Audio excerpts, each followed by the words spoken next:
रामचंद्र का अवतार हुआ। राम कथा जो है ये बहुत बड़ी है, लेकिन भागवत जी में राम अवतार तक सिर्फ कथा आई है राम जी की। क्योंकि देखिए कथा तो अथाह है, 7 दिन क्या 7 जिंदगी भी निकल जाएंगी तो कथा पूरी नहीं होगी।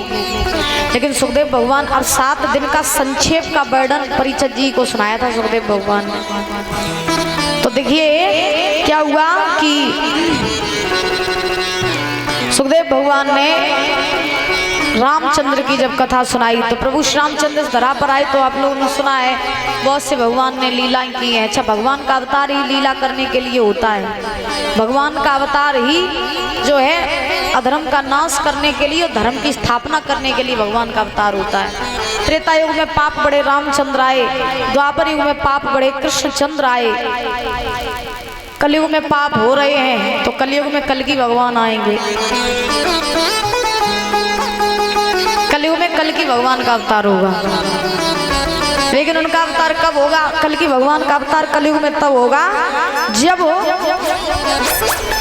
ना आपको कहीं श्रोता दिखाई देंगे, ना भक्ता दिखाई देंगे, ना मंदिर दिखाई देंगे, ना पूजा पाठ दिखाई देगी। जब आदमी आदमी को मार करके खाने लगेगा तब महाराज जो है कल्कि भगवान अवतार लेकर के आएंगे। तब धर्म की स्थापना करेंगे आकर के भगवान। श्री हरि गंगा के किनारे सुखदेव भगवान विराजमान है। भगवान का अवतार ही जो है धर्म की स्थापना करने के लिए होता है। कभी कहते हैं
जब होई धर्म की हानि अपाड़ई असुर अधम अभिमानी तब तब धरि प्रभु विविध शरीरा हरई कृपा निध सृजन पीरा।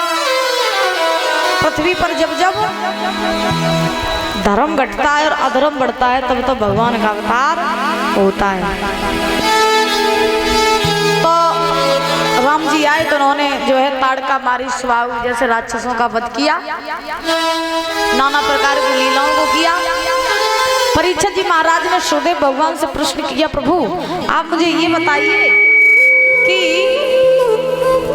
कृष्णचंद्र का अवतार कैसे हुआ?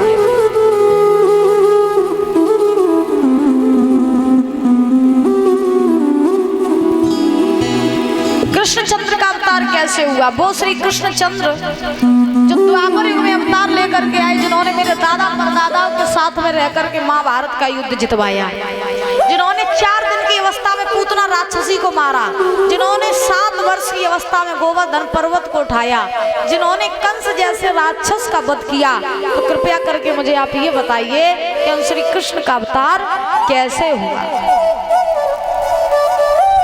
तो जो ये बात कही तो परीक्षित जी महाराज आज सुखदेव भगवान जो हैं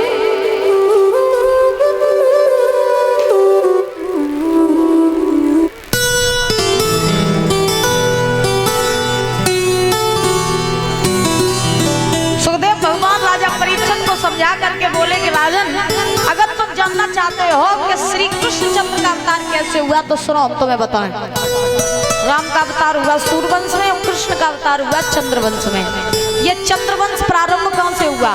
तो ये चंद्रवंश प्रारंभ हुआ चंद्रमा से जी। सबसे पहले वैसे ये सृष्टि किसके द्वारा प्रारंभ हुई? ब्रह्मा जी के द्वारा। उन्होंने सृष्टि का विस्तार किया। तो सबसे पहले महाराज क्या है, ब्रह्मा जी हुए। ब्रह्मा जी ने इस सृष्टि की रचना की। उसके बाद ब्रह्मा जी के जो पुत्र हैं उनका नाम पड़ा अत्रि।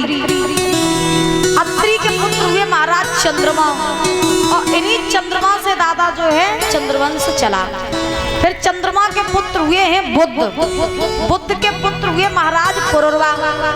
पुरुरवा के पुत्र हुए महाराज नहुस, और नहुस महाराज के पुत्र हुए ययाति। ययाति की शादी हुई देवयानी के साथ, जो शुक्राचार्य की बेटी थी उनके साथ।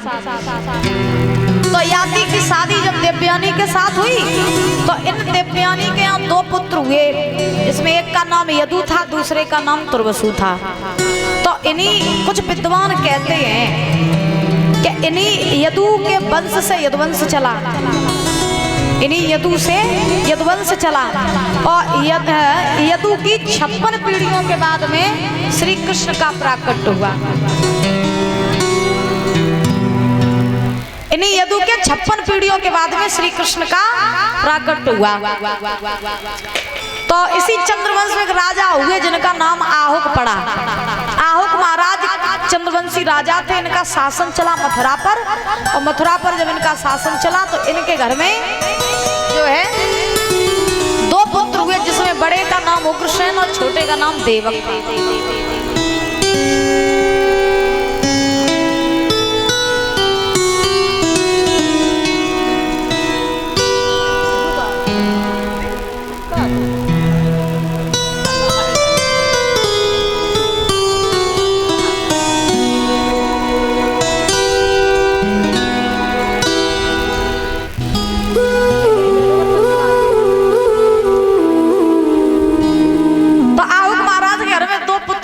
बड़े का नाम उग्रसेन, छोटे का नाम देवक।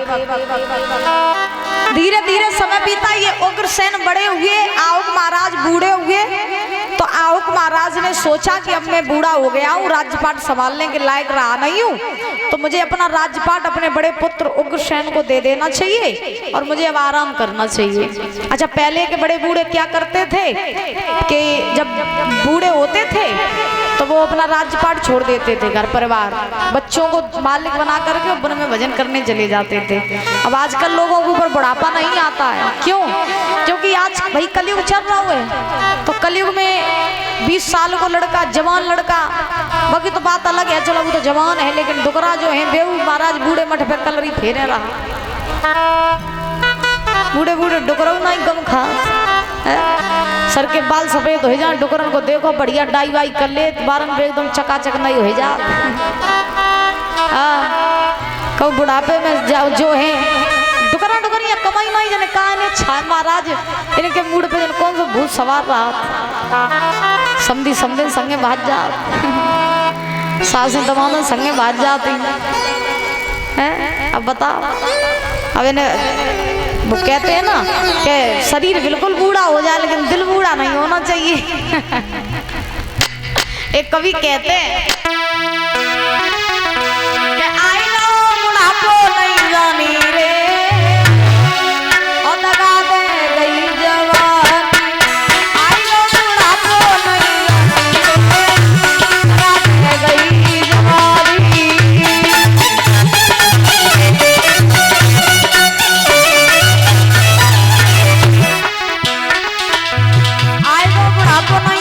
दगा दे गई जवानी। कैसे दगा दो? अरे पहलो बुढ़ापो तेरे पालन पे आयो, पहलो बुढ़ापो पहलो बुढ़ापो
आएगो बुढ़ापो नहीं जानी दगा दे गई जवानी। अब पहलो बुढ़ापो बालन पे आयो तब डाई ने करी मेहरबानी और दगा दे गई जवानी।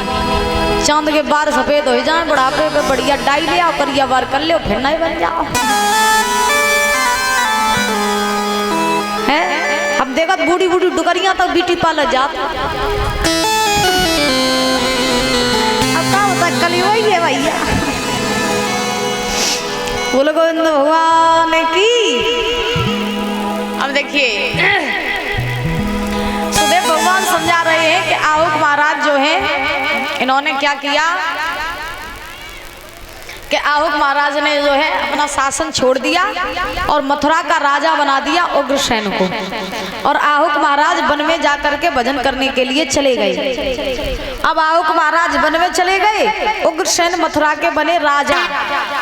और जब उग्रसेन मथुरा के राजा बने तो महाराज उग्रसेन की फिर शादी हुई।